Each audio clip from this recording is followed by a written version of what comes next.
For the first time in history, people and machinery are working together, realizing a dream. A uniting force that knows no geographical boundaries without regard to race, creed, or color. A new era where communication truly brings people together. This is the dawn of the net.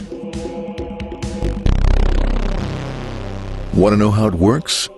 Click here to begin your journey into the net. Now, exactly what happened when you clicked on that link? You started a flow of information. This information travels down into your own personal mailroom, where Mr. IP packages it, labels it, and sends it on its way. Each packet is limited in its size. The mailroom must decide how to divide the information and how to package it. Now, the package needs a label containing important information, such as sender's address, receiver's address, and the type of packet it is.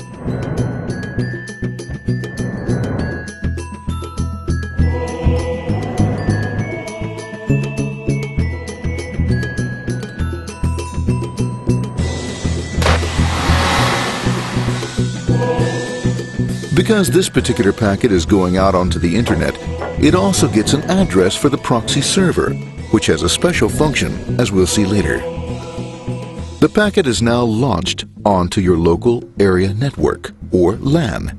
This network is used to connect all the local computers, routers, printers, etc. for information exchange within the physical walls of the building.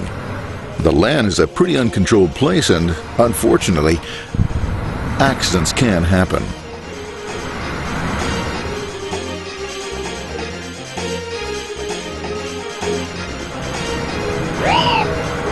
The highway of the LAN is packed with all types of information. These are IP packets, Novell packets, Apple Talk packets. They're going against traffic, as usual. The local router reads the address and, if necessary, lifts the packet onto another network. The router, a symbol of control in a seemingly disorganized world. Whoops, sorry about that. Let's go with this one here, this one here. This one goes here, this one goes here. I don't like this one. Let's go with this one. Let's go here. A little bit left. Let's go with this one here. Another channel here. Let's put that one here. Another one there. Let's put that one here. There he is, systematic, uncaring, methodical, conservative, and sometimes not quite up to speed. Sorry. But at least he is exact, for the most part. That's one was there, that one was there, that one was there, and this one was there. Another one that was there, that was there. He's behind one, that was there, that was there, he was there, let's put that one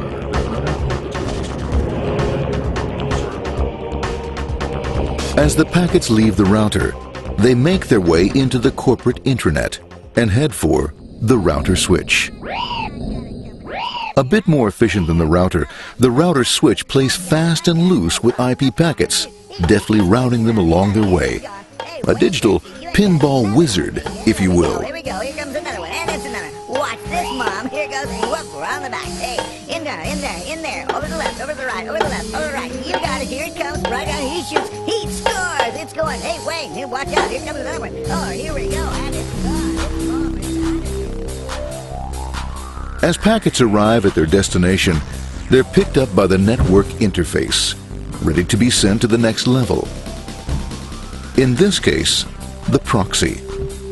The proxy is used by many companies as sort of a middleman in order to lessen the load on their internet connection, and for security reasons as well. As you can see, the packets are all of various sizes, depending upon their content.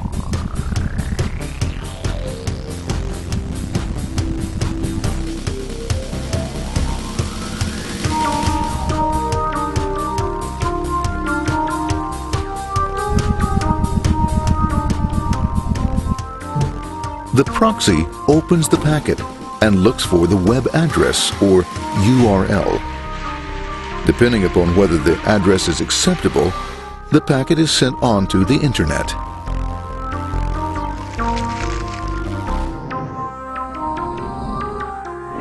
There are, however, some addresses which do not meet with the approval of the proxy, that is to say, corporate or management guidelines. These are summarily dealt with. We'll have none of that. For those who make it, it's on the road again.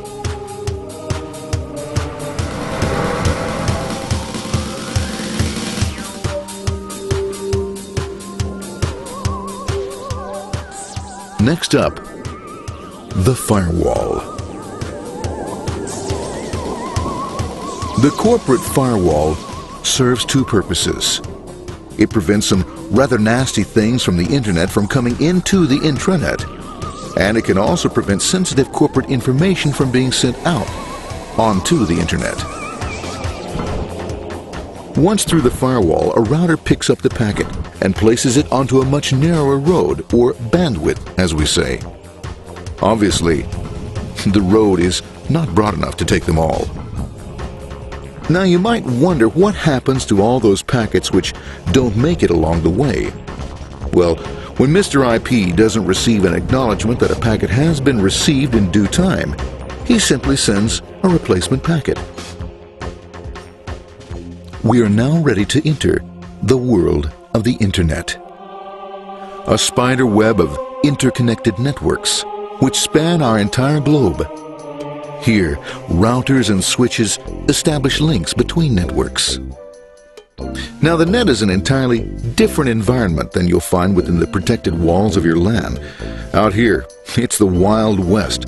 Plenty of space, plenty of opportunities, plenty of things to explore and places to go. Thanks to very little control and regulation, new ideas find fertile soil to push the envelope of their possibilities. But because of this freedom, certain dangers also lurk.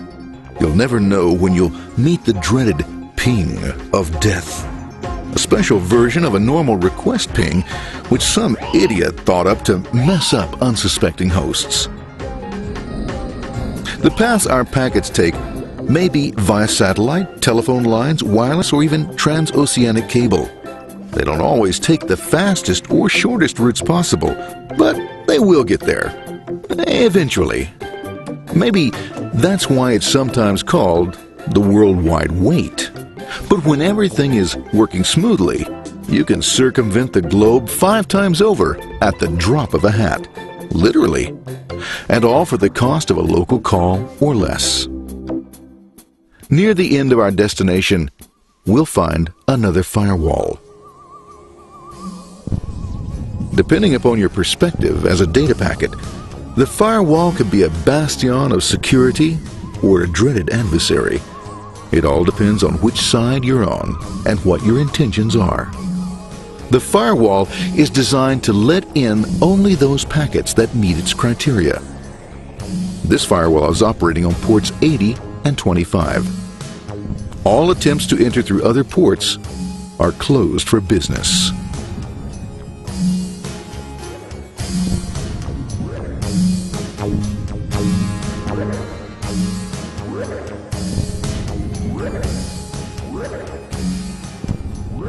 Port 25 is used for mail packets, while Port 80 is the entrance for packets from the Internet to the web server. Inside the firewall, packets are screened more thoroughly. Some packets make it easily through customs, while others look just a bit dubious. Now, the firewall officer is not easily fooled, such as when this ping of death packet tries to disguise itself as a normal ping packet. It's okay, go on, it's okay, no problem. Have a nice day, be out of here, bye. For those packets lucky enough to make it this far, the journey is almost over. It's just a line up on the interface to be taken up into the web server. Nowadays, a web server can run on many things, from a mainframe to a webcam to the computer on your desk, or why not your refrigerator? With a proper setup, you can find out if you have the makings for chicken cacciatore or if you have to go shopping. Remember, this is the dawn of the net. Almost anything's possible.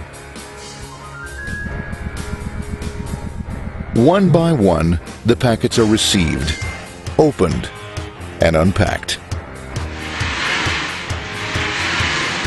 The information they contain, that is, your request for information, is sent on to the web server application.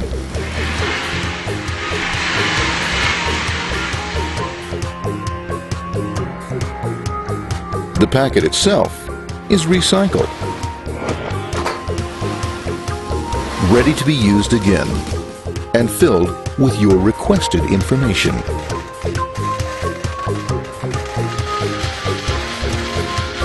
Addressed and sent out on its way back to you. Back past the firewall, routers, and on through to the internet.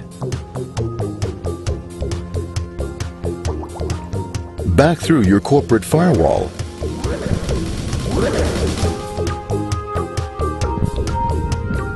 And onto your interface. Ready to supply your web browser with the information you requested.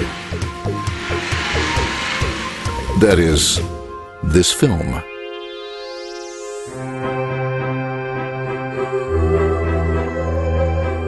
Pleased with their efforts and trusting in a better world, our trusty data packets ride off blissfully into the sunset of another day, knowing fully they have served their masters well.